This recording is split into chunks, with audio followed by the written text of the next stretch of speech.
Welcome to Shifting from Grudge to Grit, Grace, and Gratitude. I'm Anissa Taron, your host, along with my beautiful co-host, Jamila. And then we have Gary Marcus Judge with us today. And I think you're back in Italy right now, Yeah, I'm back in Italy. if Yeah, I'm not yeah, I'm mistaken. here. Yes, and Yeah. he's just come back from a beautiful trip. I say Tanzania. The Tanzanians, if I want to call it, that says Tanzania. So we all have a different way of saying it. Today's conversation is really to talk about personal growth through challenges.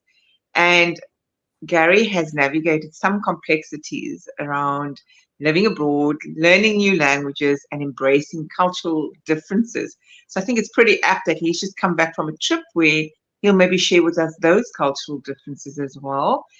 And then all while growing a successful business from the ground up. And then I'll read a little bit about his bio and then we'll hand over to Jamila to say hi to everyone. Gary's written an autobiography, Free to Fly, lives in a foreign country, learning the culture, language, and marrying an Italian woman were all part of his journey. He became a qualified business coach to help clients reach their business objectives using English as a means to communicate. He now offers his services free of charge to young entrepreneurs who need a wise head. Welcome, Gary, and welcome, Jamila. Thank you, Thank Anissa. you for the invite. Yeah, it's our pleasure, Gary. We're looking forward to hearing more about your story and your life's journey and how it's impacted on those around you. And for purposes, again, of introduction, I'm Jamila, and thank you, Anissa, for that great welcome. For everyone who's here today, we wish you a good morning or a good afternoon and maybe a good evening as well. And for those who cannot make this session, I know a few people have just sent me messages to say that they will be watching the recording, so we welcome you as well to that.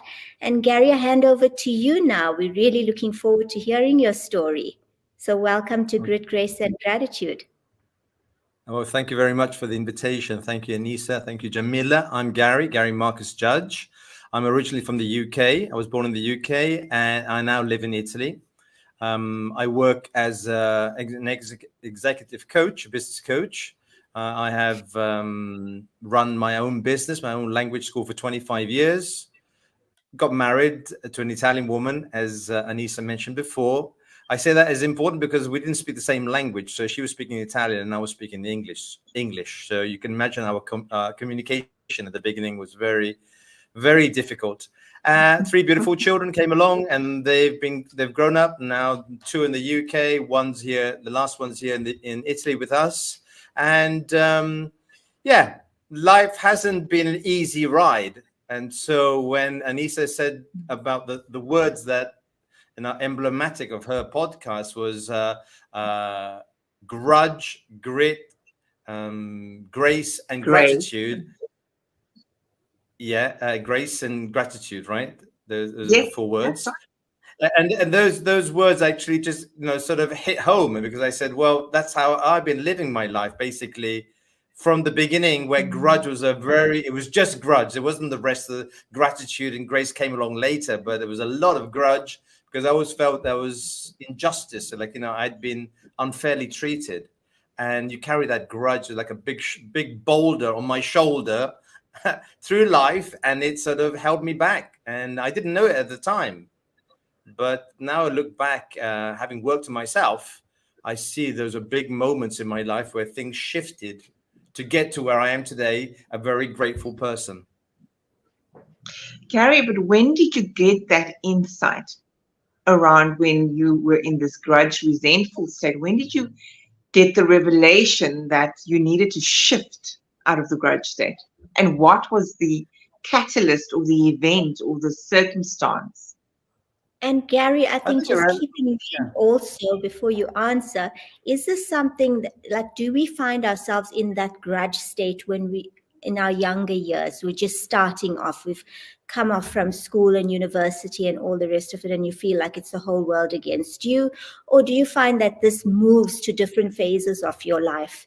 and experiences that you may have? Yeah, I think the word, Jamila, yeah, let me answer that question. It was like grudge was more the unfair. And I think I always went through life thinking I'd been unfairly treated. If you look at my autobiography, where I wrote a few things in my autobiography, that was like a confession, a liberation, and I called it Free to Fly. Because again, that little book I'd written, it was a message to my children saying that Gary existed before he became a dad. Before he came to Italy, Gary as a person had a past. And so the idea was just to share that with them. But then the person who helped me write the book said, well, it's a shame because it's an interesting story. Perhaps you need to get that out there. And it's not a bestseller, absolutely not. But it was something that triggered me to actually go deeper into myself and accept. So maybe it was like around about 2018, 19, where I started actually working on myself. Before I'd hidden this grudge and this difficulty and this unfairness, I'd hidden that inside of me. And it only came out in moments where I thought everything was against me and I didn't have the right tools. I didn't have the background. I didn't have the education. I didn't have the family stability. And so it was all, how can I do any more? Because look at my background. So I always had a reason to not do any more because I always had something, look back and look at me, I mean, of course, you've got more for yourself because you had a stable background or you had a good education. So there was always this grudge inside of me. And when I started working on that around about not long ago, I mean, we're talking about 6-7 years ago, that things really started changing. Gary, I was doing a talk last night to a group of very powerful alpha females. But yeah, there were men in the audience as well. And the talk was really also around how do we embrace our inner villain? Because if for most parts of our lives, we have almost judged ourselves and felt guilty because of our shadow side that we were living in this grudge state. Not all of it is really that bad.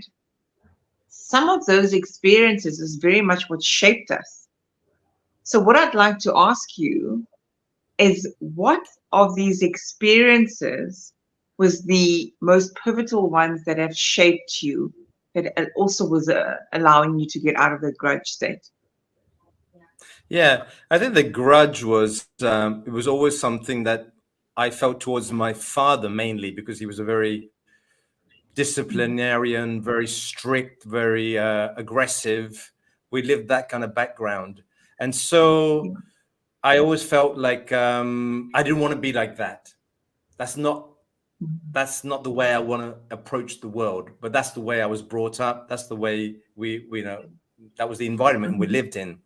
So when we talk about nurture and nature, some of it was inside of me, but the environment I lived in just didn't allow the space for me to express the emotions and the values I had inside of me.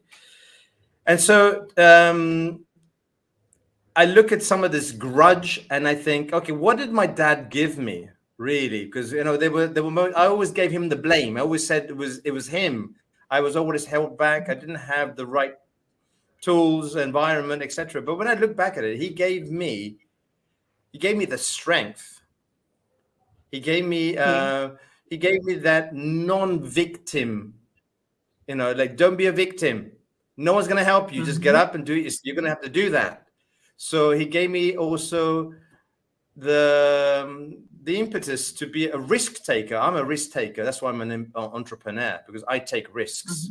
I'm very disciplined. I believe in myself. I'm confident. These are the things my dad gave me. He gave me a lot of bad things, but these are the good things. So when I look at grudge, that's what the positives I can take away from the grudge, let's say. Yes. And we don't see it immediately, the gifts and opportunities, but we do realize that they were part and parcel the enablers to our personal development and growth and transformation. over to you, Jamila. What have you got burning into ask I Gary? think, Anissa, just listening to that, it reminds me of one of our previous podcasts that we had with Dr. Candice. And she mentioned about the different archetypes that we take on, and especially from our childhood. And remember, we mentioned the archetype of the gambler, the risk taker. And so there are a lot of positives. We may see mostly negatives, but it's so important for us to also look at the positives that come out of it. Like you say, it's given you that impetus. It's given you, I think for me, I think what I got out of it from my dad or my own experience is that nothing's impossible. And that if you put your mind to it, you know, you can, as much as you feel like, oh, you know what, I've been, the world is against me, I've been done down by the universe or by society, and I haven't been given all of the benefits or privileges that others have. So you kind of starting off on a back foot, but at the same time, you have this drive within you that makes you feel like, I'm going to make a change. I'm going to make sure that this isn't my life. It's not going to be a repetition of my childhood or how I grew up, or, you know, who you didn't want to be seen as. So I think that's very interesting, and also very empowering and admirable, because those are absolutely amazing qualities in a person, you know. And I find with a lot of entrepreneurs, and Anissa, you've got a lot of experience with dealing with entrepreneurs, but they are brave and they've got grit. And I you know, sometimes I feel like this when I was, you know, coming out of my divorce. At that point, I had this resolve within me that I was going to make a point, and I was going to prove everybody wrong, and I was going to be successful. And in as much as that's something that can possibly be a downfall, but it's also something that you can look at that drives you and pushes you forward so that you can shift out of that grudge state. Just wanted to hear, because I mean, Anissa, you have a little bit of history with Gary. Can you just tell us a little bit more about your background, and again about that shift and how you moved into the space that you are today? Because a lot of us don't get that privilege of awareness and realization and consciousness where we get to that point of working on ourselves and making that shift. So if you can just share a little bit more on that. Yeah, I was just reflecting while you were talking, Jamila, about an event I went to. It was an all-day seminar on forgiveness. And I remember going there. Before going there, I was just thinking to myself, all the people who have to forgive me. I have to forgive them, or they have to forgive me. I was trying to understand how this was working out, because I was the one who'd been unfairly treated. I was the one who'd, like, you know, spent 10 years in another country as a child, born in one country, taken to another child, 5 years in an orphanage, and all sorts of things. So I had a lot of emotions going into this seminar, thinking, I don't know if I can forgive people. I don't know. Who am I? Who, you know? And I had these figures in my head: my dad, and this, and my mom, and this, all these people, and I had to forgive them. And I was thinking, can I do that? And we sat down there, and we went through these exercises. The whole group of people there, all, you know, bearing their heart, opening their hearts out to, and crying and holding hands and all this. And I was in there, and I still feel now, I'm still sweating as I'm talking to you. Like my hands are, my palms are sort of when I'm talking to you guys here. And in the end, I understood that I had to ask for forgiveness. Not only forgive them, but also they had to forgive me in some way. Even though they were not present, I had to ask for their forgiveness, because there were things that I could have done, I didn't do. And so that was an awakening moment for me as well, thinking that I hadn't been hard done by. There were things that I could have done. Maybe I was not aware, I didn't have the tools, but there were things that were just let go, and I was dormant, sleeping. And then when I started saying, okay, please forgive me for not having done this, or please forgive me for not accepting this, or your difficulty, or your lack of tools or awareness, you know, because we are all where we are according to where we are, and the tool, and we only work with the tools that we have. And these people, my parents or the people who looked after me, didn't have the tools at the time. So I asked forgiveness for them, but I also asked for forgiveness for myself. So these are the moments that really,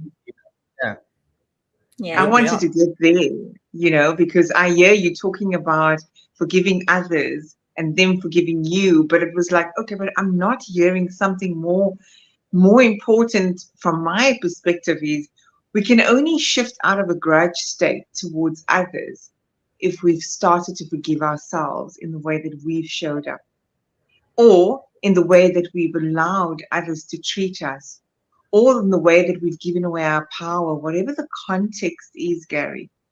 I think my personal journey in terms of growth and the pain and the wounds and the traumas that I've had to go through is I had to realize that I was also a co-creator. And even though sometimes in our younger days, we feel powerless and disempowered, we still have choice. And maybe our circumstances, like you spoke, orphanage. I grew up in a home where I was taken care of by people that weren't my immediate family or blood relatives.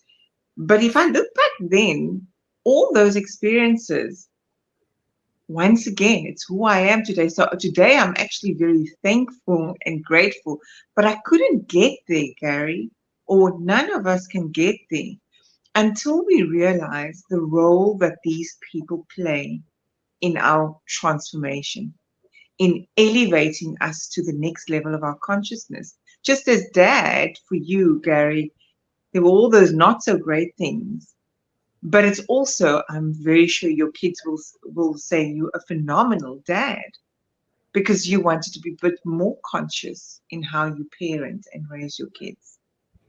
So I wanted to tap into, when did self-forgiveness start? When did you finally get there? Because we can't go from grudge, not even to grit, until we've dealt with those judgments and forgiveness within ourselves. Only then, if you're giving yourself a bit of forgiveness and grace, do you move forward? Yeah, forgiving yourself. It's like, it's just waking up, I think. It's this understanding that I also understood that I had to break a chain. It was a chain that even my father had succumbed to from his father. So it was a chain reaction, and I had to break that chain. And so when I had these anger moments, and I had some rage inside of me, and the only people who understood my rage, were the people closest to me. So people outside didn't see this rage, and that was the really sad part about it as well. It was shown to the people who loved me the most, my wife or even my kids. I tried to hide that, and especially from the kids, because I didn't want to be the same as my father.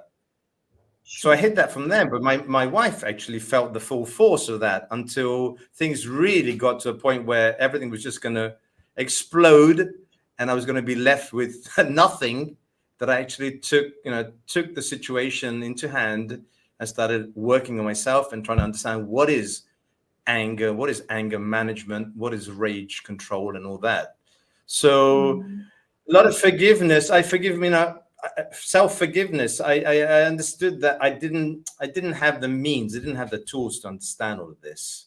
And a lot of people like that. I mean, I think my father too, and his father too, and all the people that were around him, they didn't have all of this that we have today. We're very fortunate, very grateful to understand myself better. And so now I'm living a life where it's a lot of self-awareness in the way I am with people, the way I talk to people, the way I accept people, the way I give attention, I give my time, or I don't. There's much more presence, let's say, in what I do. I want to acknowledge you, Gary. It's not easy for any of us, whether you're male or female, to where we admit our imperfectly perfect selves, our flaws, and our role that we play in it, and to do so on a public, platform like this, which is streamed across 3 different places. and who lives there. It takes courage, and it takes a rare level of authenticity to show up in the way that you do. So I just really want to say thank you for honoring us with your story and coming here and almost setting the bar high for others, but doing so in a very subtle, human way for others to say, you're being a torchbearer. So I want to acknowledge that part. And the other part is not most men feels it's taboo to even take on this journey of self-awareness. And yet you sit here in front of us, and your mission of helping entrepreneurs, which is not only helping entrepreneurs, but you're helping that generation that you're referring to. You had to break the generational cycle for yourself, but now you're paying it forward and doing that for multiple other people. I don't care if you're calling them entrepreneurs, they're still human beings, and you breaking those cycles within those homes. So thank you. No, I wanted, when you invited me to the podcast, I wanted to be as authentic as possible. I think that was the message I sent to you. I didn't want to show up pre-created or conceived ideas and then just repeat things I've read in books and what I've heard on in different conferences. I wanted to just speak to you from the heart. And some people will like it, listen to it. Some people will not. But I think that's everyone has their own prerogative. They can decide for themselves what they want, where they are. It's the way we run our podcast, as Jamila will probably attest to it. We do not have rehearsals. There are questions, and you probably might see one that's popped up on the screen. We haven't even got to the question because we will go with the flow of where you are and what you're bringing to us and the audience. And the audience that are here are meant to be here. I just want to acknowledge Letitia on Instagram and everyone else that might be there. And then we have somebody from Portugal, Adele Franco. Is this someone you might know as well, Gary? No. In your network? No. Personally. Thank you for representing Portugal as well. So it's lovely to have you here. So Jamila, I'm going to again hand the baton to you. Is there anything you'd like to pose back to Gary? I just want to address what you've said, Gary, about coming across as just being authentically yourself. And that's exactly what Anissa and I try to strive for on this podcast. But also just to add on, the humility that you show is wonderful. And, with everything going on and people becoming more conscious and more aware, there's a lot of, words that are trending and stuff like that. So I really resonate with what you said about just not regurgitating stuff from books and whatnot, but sharing your authentic story with us. And that's exactly what we are here to learn about, because by sharing our stories, we realize that it's bigger than us. It's so much bigger than us because it's about everyone else. And I'm sure that you've touched a lot of different lives since sharing some of your story and paying it forward and all the rest of that, which is absolutely incredible, because for me, that sounds like, you found your purpose, and you sharing it forward now is you offering your servitude, which there is no purpose without serving, right? So could you please just elaborate a little bit more about what you do with young entrepreneurs and how you help them from your experience and your journey? Yeah, I think I do a few things. Yes, I do work with young entrepreneurs or young people, human beings, as Anissa said. Let's not call them entrepreneurs because they're not entrepreneurs yet. I started off about 4 years ago asking myself, and how could I pay it forward? Because I'd felt this gratitude inside of me because everything was going so well. The business was going well, my family, my health, been married for 25 years, all things that I was just taking for granted. But it was just, I became grateful for all of this. And I said, right, okay, I'm going to pay this forward. What can I do? So I remember just sitting in my office and just connecting voluntary associations, asking, how can I help? What can I do? Can I be an entrepreneur for immigrants coming to Italy who don't speak the language? Can I don't know, I looked in animal shelters. I looked at everything. And then I ended up in a homeless shelter where I met this was run by these Franciscan monks, who one of them has become one of my really good friends. And I volunteered there. I said, I'm here, I'll go there and I'll do whatever needs to be done, from cleaning the toilets, serving people, serving the tables, giving advice, information. I'll do whatever. Every Friday I go there and I do that. 8:30 to 12:30, 4 hours, I go and do that. And that wasn't enough. So I said, let's do something. I got to do some more. I felt there's like, you know, when you have this, there's an energy inside of you, or there's a need to give it out. And I said, I can do more. What more can you? This is while running my business and the family and my personal interest, tennis, mountaineering, and so on. And I said, okay, let's sign up with various associations. See if there are associations that would need an executive coach. So I did that. I went to different places and I actually signed up, and I said, I will volunteer my 25 years of expertise and my time, energy, anything, you know, that's what I do. And I started receiving so many requests in Italian, because I speak Italian, and every so often someone in English, but in Italian mainly, helping these young people who've got ideas that they want to develop. And that gave me such satisfaction, because when I first started my business 25 years ago, I didn't have anyone around me. There was no mentors. There was no coaches 25 years ago. You know, it just didn't exist at that time. And I had to go through trial and error.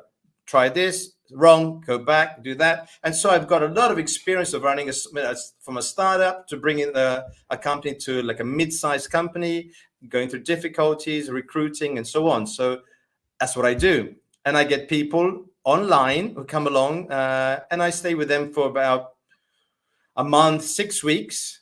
And we have calls, and we go through their idea and trying to bring that to reality. Some work, some don't. And if you look at my LinkedIn page, there's so many different reviews that I've received because of that. And then I thought, okay, I can do more. I can do more. What more can you do? And so I set up this Be Well. The Be Well webinar was business entrepreneurial well-being. And I said, I can do that online, and I can connect with people all around the world. Wow, let's do that. So again, scared, absolutely scared, thinking, what the hell am I doing? And who's going to come and whatever. It's been going for over a year. And on my YouTube channel, I have like 50, 60 videos of each session that's recorded and put on the YouTube channel. And again, people are coming, being guest speakers like Anissa did. We have participants who come along, people who take some value from these hours together. And I'm excited. I think, wow, there's so much that more I can do. And I feel like I'm on top of my game. So I'm doing all of this, and this is my way of paying it forward. This is understanding what there's so much we can do to help others rise and walk together. So that's what I do. I love that.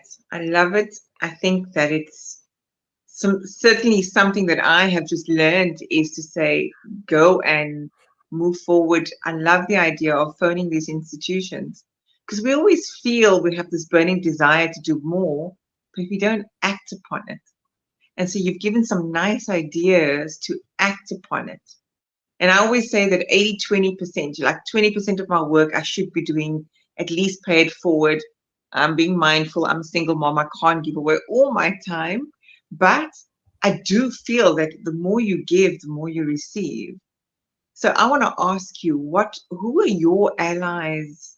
And I know you said you didn't have mentors at the time, but surely there must have been someone, a mentor or an ally on your side to help get you to the success that you have today? Or did you truly just do this completely by yourself? And then tell me, what are those strategies that got you there? Because I'm an entrepreneur and I might be needing you to mentor me too. I think to be an entrepreneur, you have to have something inside of you it's an inner drive, because I can't explain that. I didn't go to university. I didn't have the opportunities. I got a degree later on in life when I didn't want to be inferior to anyone else, and I went and studied online. I did it on an open university degree. Yes.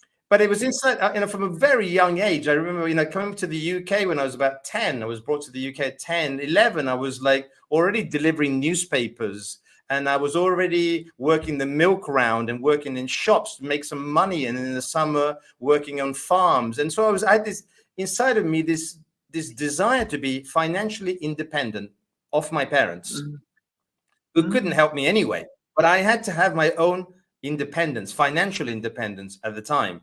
So from the age of 11 to 15, 16, that's what I was doing. So there was an inner drive anyway. There was an inner drive, okay, to work for myself, to be in command. Yeah, let's see where you can go, how far you can go. Be sure of yourself. And if you're at level 1, can you get to level 2? What do you need to get to level 2? There was always continual entrepreneurship, let's call it. There's in some of the poor countries, people seem to have this inside of them. It's inbred. You go to these poor countries, and everyone's an entrepreneur. And I think, wow, there's entrepreneurs. I just came back from Tanzania, and there were so many people selling nothing. Nothing, absolutely nothing. I was like, what? And they would say, would you like to buy this? I said, but I buy what? And there's like a little thing they will sell it to you for $5. I think that is incredible entrepreneurship, really. I mean, you're selling me nothing, but you want money for that. And I think that's what I had inside of me. I'd like to think, whether it was my time that I'd spent in India, in this orphanage, and in all the environment that I had in the first 10 years of my life, I'd like to think that that's what it is. A person who I admire greatly is my father-in-law, an Italian man, businessman. He, maybe inadvertently, I don't know, because we didn't speak the language at the time. He's Italian, I'm English, and we, the first few years, we didn't communicate. It was very sort of I'm you, that kind of thing. It wasn't very easy, but he's a remarkable man. He started himself from a self-made man, made his own company, ran a company of 600 people, had branches all over Italy, the financial markets, and so on. He's now nearly 80 years old, and actually we're looking after him in this period now, me and my wife. But he's a person who I can really look up to, because I think he's very humble. He's got all the characteristics that I'd like to say I have or would like to have, because he started the company from nothing, made his fortune, shared his fortune, and he's a self-made man. So I think that's a role model that I'd like to say helped me unconsciously. Sure.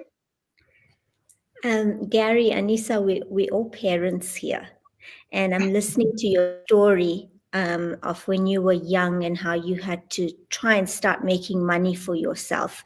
And what happens is that when we come from hard beginnings or difficult beginnings, and this is your mindset.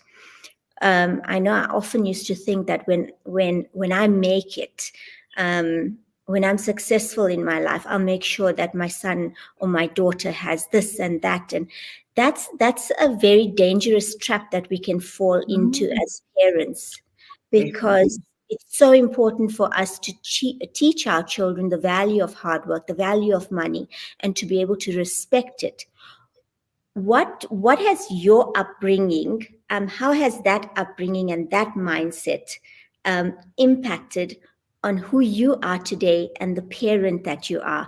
And what are some of the values that you instill on your kids to make sure that they're growing up having that value for money and the work ethic that comes with it? Good question. A really good question, Jamila, because for me, being a father is very, very important. It gave me stability in life. It gave me focus on something that wasn't me. Whereas before I was just in a survival mode because I had to survive. That was, and I was quite proud to say I was a survivor. I had to suddenly say, no, no, no, no, put yourself. And so I focused on the children. My upbringing, and that was the reason of the free to fly sharing, is something that cannot be repeated. I don't think I'm not that kind of father who says, oh, when I was young, this is what happened. And look at you guys, because it just can't be repeated. And I don't want it to be repeated either. I've taken some really good points from the strength, my confidence, ability to actually work on my own. But I think the most important thing I get across to my children, my 3 children, if they watch this video, they'll know this. This is exactly what I say, is the respect. Respect for yourselves. And being able to also, and I like to say this thing, being able to walk with princes and paupers. This is something I share with them. So it's the ability to be with someone who has money, a prince, but also to be with a person who's a pauper, who's very poor, and still be yourself. So there's no need for you to go up and down, whatever. Just be yourself wherever you find yourself. And I think that's the message that I've come from very poor background. So I can say I've seen poverty. And so when I see poverty now, I'm not shocked by it. I see in the homeless shelter with refugees, or in Tanzania or around the world, the travel. I'm not shocked by it because I can embrace it. It's just part of us. It was part of me once. I see rich people. I've come across a lot of rich people, with their Ferraris and big villas and so on. And I acknowledge that too. And I say, well, I'm happy for you. A lovely car you've got, but that's it. So it's being able to be in between those worlds and still not be out of place. I think that's the message I give my kids. I like that, Gary. I mean, I can resonate also with you when you say you started working young. My sales career, I think, started at 8, 9, doing door-to-door selling. So I can relate, because also coming from that impoverished environment or suburbs, it wasn't even a suburb, just an area. And it's very difficult because Jamila, that question was such a profound question, because I recently had to have the chat with my oldest son, who's going to be 18 in a few months. And I can see he's not able to understand, one, how to value money, respect money, and start to become more self-sufficient. I mean, I lived on my own since 15, 16. If I look at my kids now, I don't know whether I said to him, I'm not sure that you're going to be okay. I want to know that you're going to be okay, because if I become incapacitated as a single mom and primary provider, what happens to you guys? If I pass on, I need to know that you have exactly that understanding of the impermanence, that you can have it all one day and you can have nothing the next day, because we're all only one paycheck away, as our other lady Peggy says, from being potentially unsheltered, homeless. So you have to honor and respect everyone on your path and in your journey as if that could have been you. And that for me is the biggest value. Also, I can resonate, Gary, where I tell my kids, you are not above anyone, you're neither below them, you're walking alongside one another on this journey called life, on this earthly realm. Yeah. So we have no right in any shape or form to treat any person differently. But then again, they also have their own journeys, our kids. And we can try and instill these value systems, but they have their own personalities. And we need to be mindful of that as well. I wanted to share. No, absolutely. And I think that as parents, it's very important for us not to overcompensate, because in that overcompensating and reflecting on what we may not have had when we were younger, we try to do this so that they don't have any of the difficulties, such that and then what it's a very narrow path, because you know the kids can then tend to be or to have this attitude of entitlement. And I bring it up because it's so common in South Africa today. Anissa, you know this. There's a lot of people who have, a a lot of entrepreneurs who have suddenly have come into money and come from really difficult backgrounds, and now they have the means and the access to give their children everything that they kind of looked in awe of when they were growing up. And I don't think people realize the importance of making this known, of allowing your children to struggle a little bit so that they can understand what the value of hard work is. And to your point, most importantly, is not to let that money or that success or that wealth define who you are as a person, or anyone else for that matter. Yep. Gary, I want to just delve into a bit of some of your powerful lessons that you've gained on a few areas. So sort of the cultural adaptation. What have you learned in that context?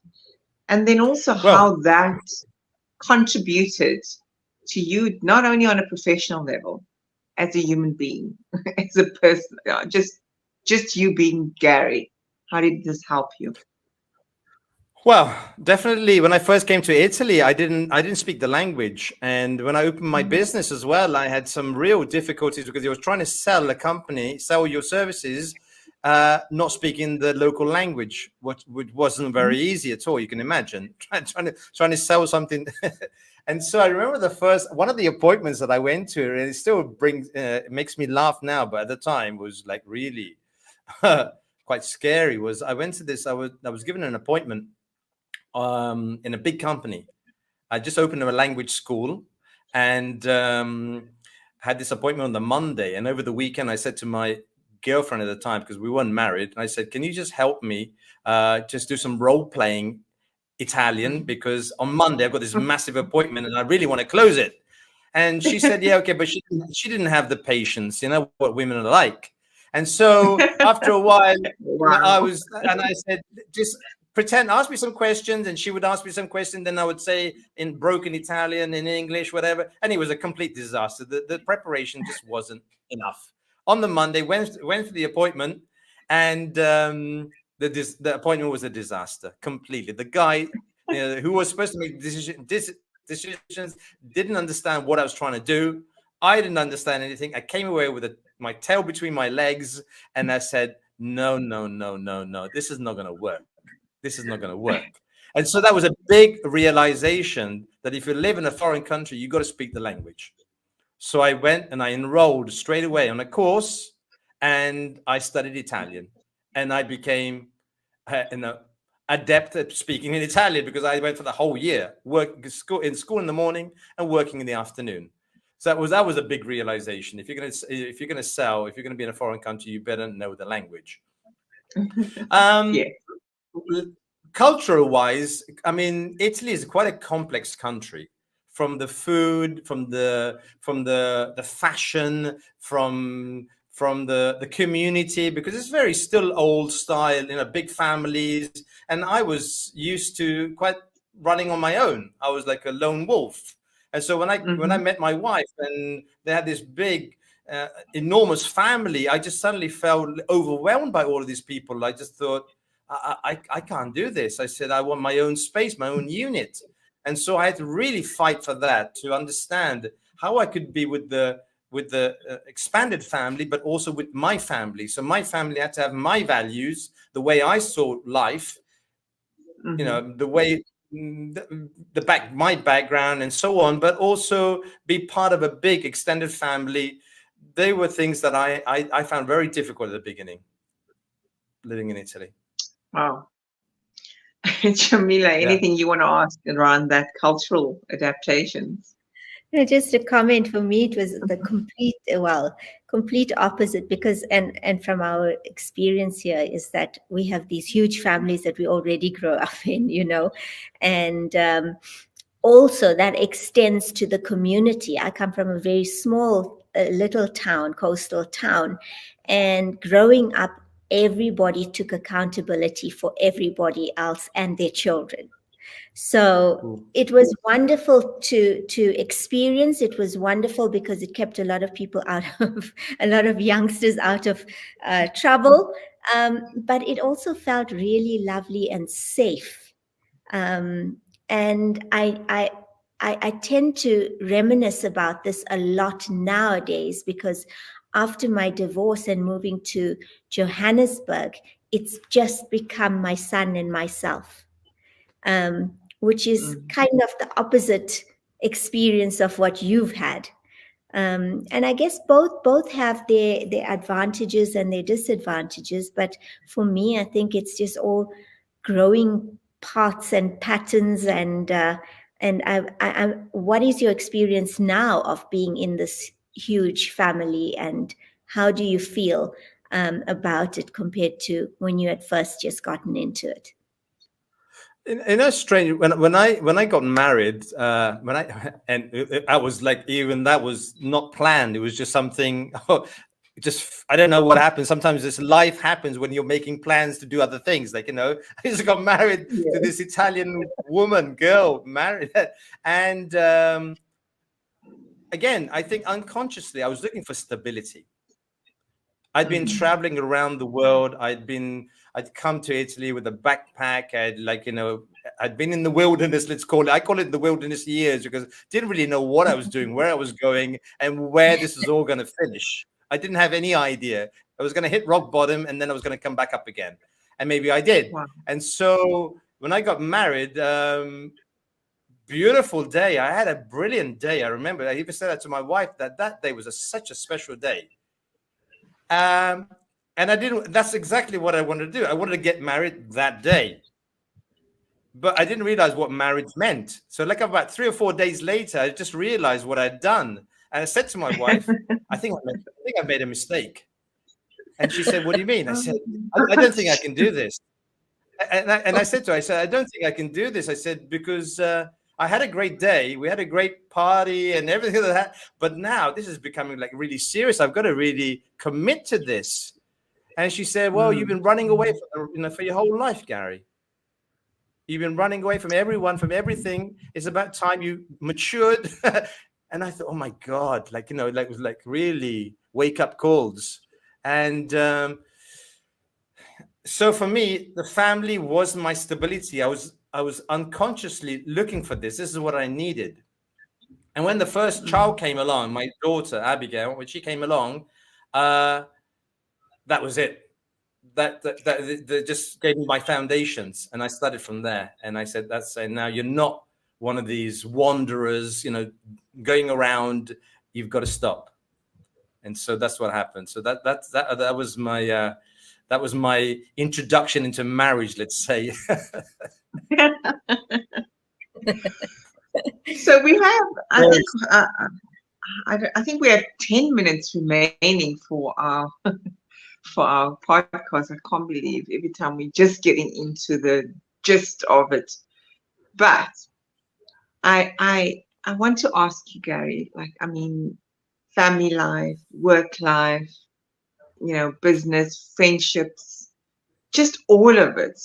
How do you now integrate all of the parts of yourself? And have you actually, as I said earlier on the talk that I did, are you embracing when the inner villain part of you maybe does rear its head every now and then? Because we still have a shadow side to us all. And that's always going to be part of us. How do you balance that aspect when those triggers do show up?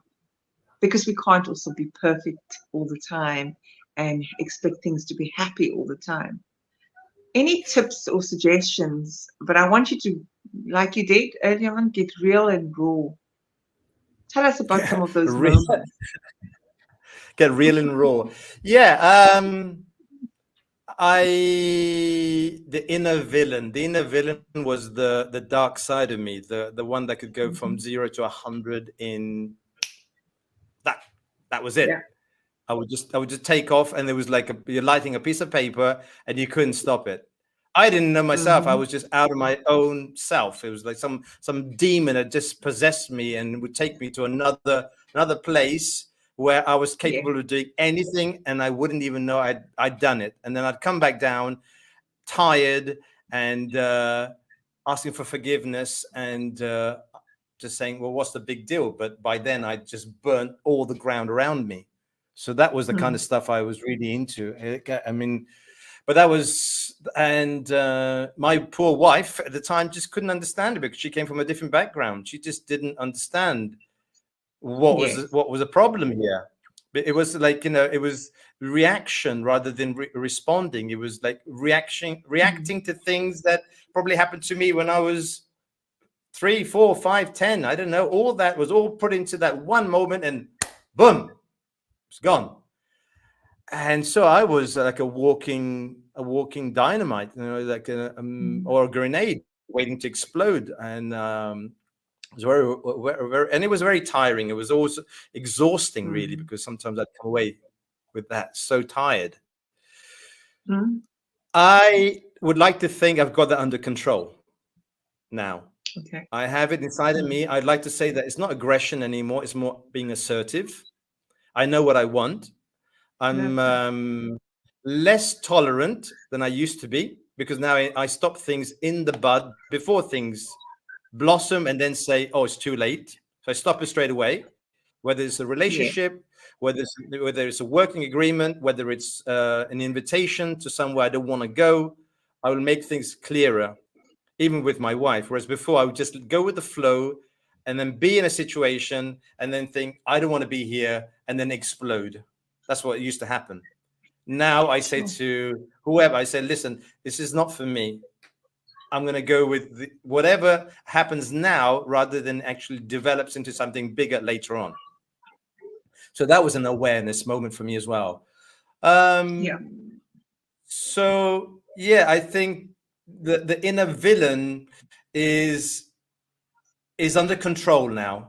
I have my dark side, but that dark side is more in control, because I know it's there. I can use it as I need to be assertive, to put down those boundary lines, and you're not going to cross that. No, we're not going to do that.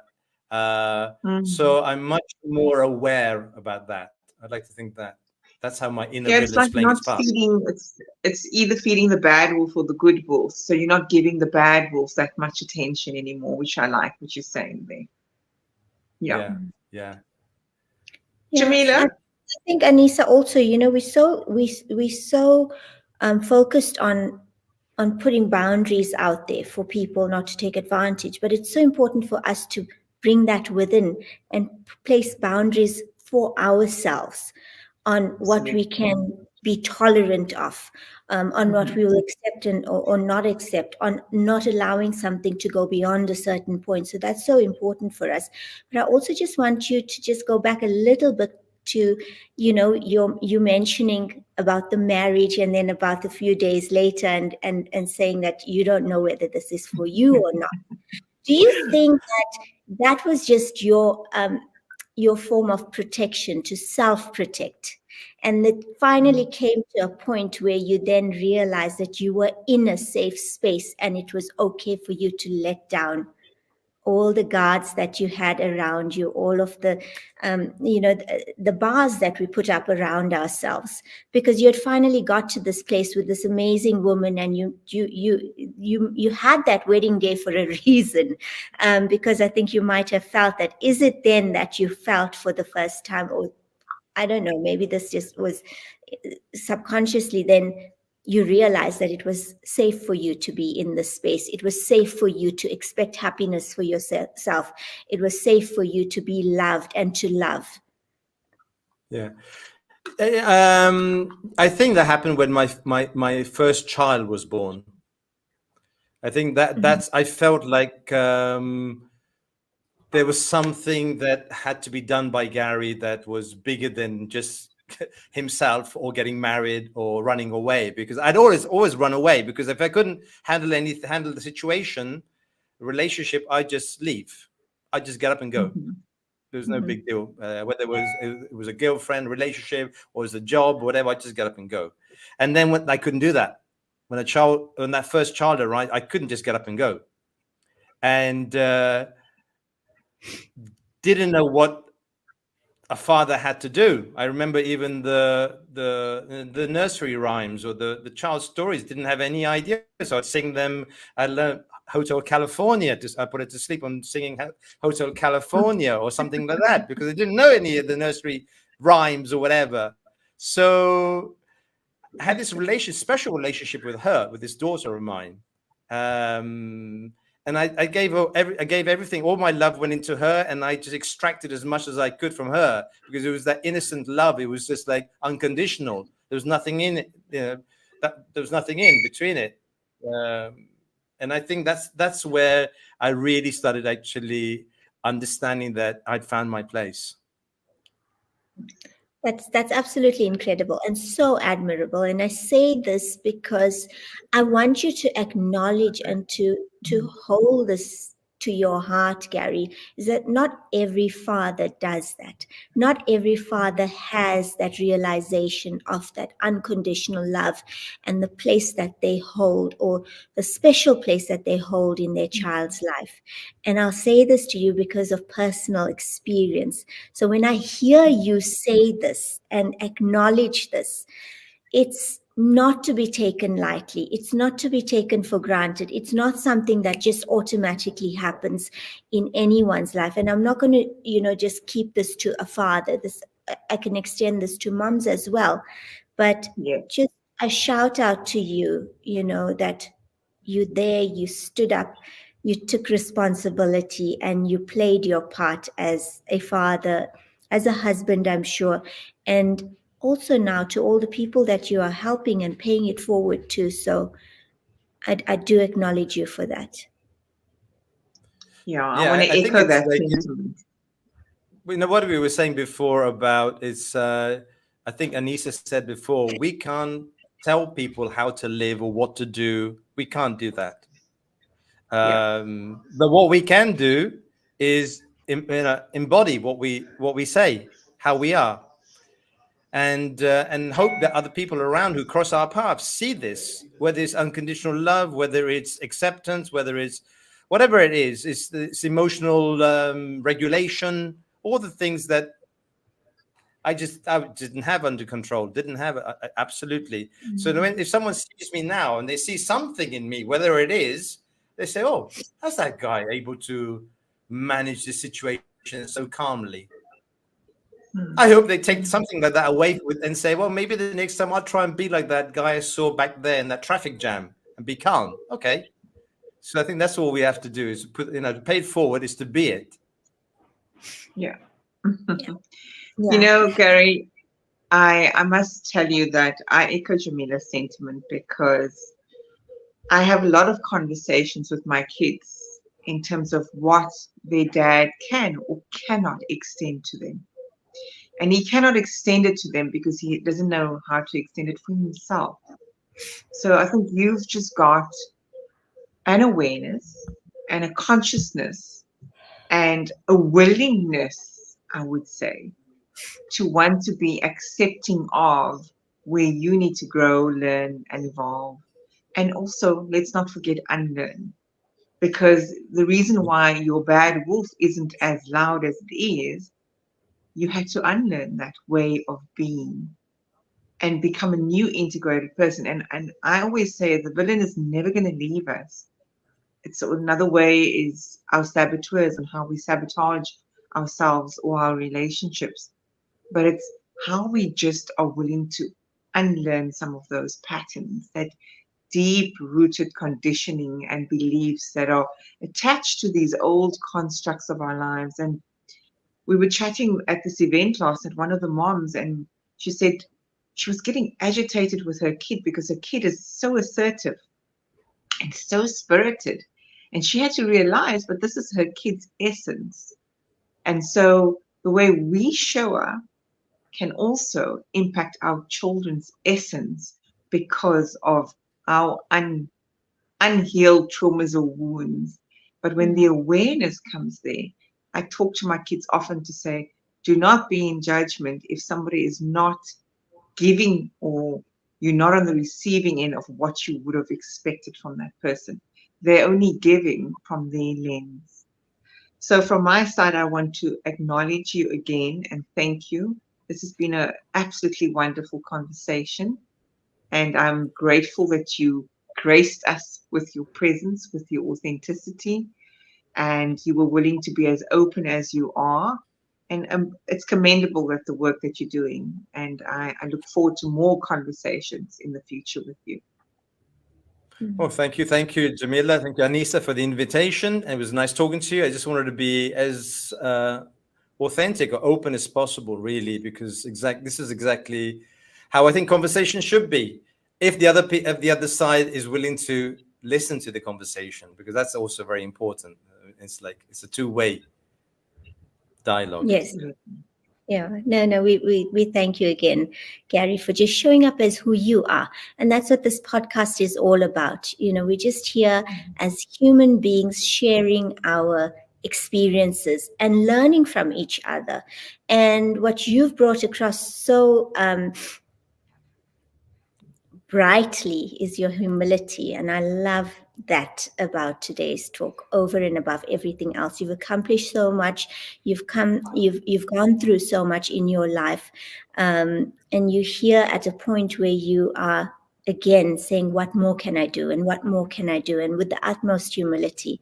So it has been an absolute pleasure spending this hour with you. And we're very grateful. Thank you, Anissa, for getting Gary to be on the podcast with us and for sharing his insights. And like you said, we hope that you will join us again soon. Oh, thank you. And hopefully I'll see you guys on the Be Well, and the Be Well series sometime. Because again, that's another way of me paying forward the good fortune that I've had in this life. Looking forward to being there again with you, Gary. Any last closing wisdom that you want to leave the audience with? I know we're over time, but you've given so many nuggets. I know we've gone over time. I think that the last point that you made, and there's so much we could have talked about, but I think the unlearning is just as important as the learning. I think what you mentioned before is, what we were brought up to believe is not always the way it is. And so also going through a stage where you have to unlearn or put to one side some of the stuff that you were brought up with, and understand that doesn't resonate with the way you are today. And so change the narrative, change the conversation, and bring a new belief to the way you are. I think a lot of that has been also a work that I've done on myself, is unlearning and just saying that's not me. That was the way I was, that's what I had around me. And I think that's also important. So yeah, thank you very much. Thanks for the great conversation. So much so, I'm going to end the live, but Gary, we normally do a 1 to 2 minute debrief after our session, so do stay on. Thank you for those that joined us on Instagram. For those that were here on LinkedIn, unfortunately, not all the comments come through, and I wanted to stay engaged, so we will look at your comments afterwards. Jamila has placed Be Well Hub series if you want to get in touch with Gary, and the Free to Fly autobiography. And I'm sure that Gary will also respond on the post if there's anything more he'd like to add and how you can reach him. So on that note, thank you, and until next week, we'll see you again.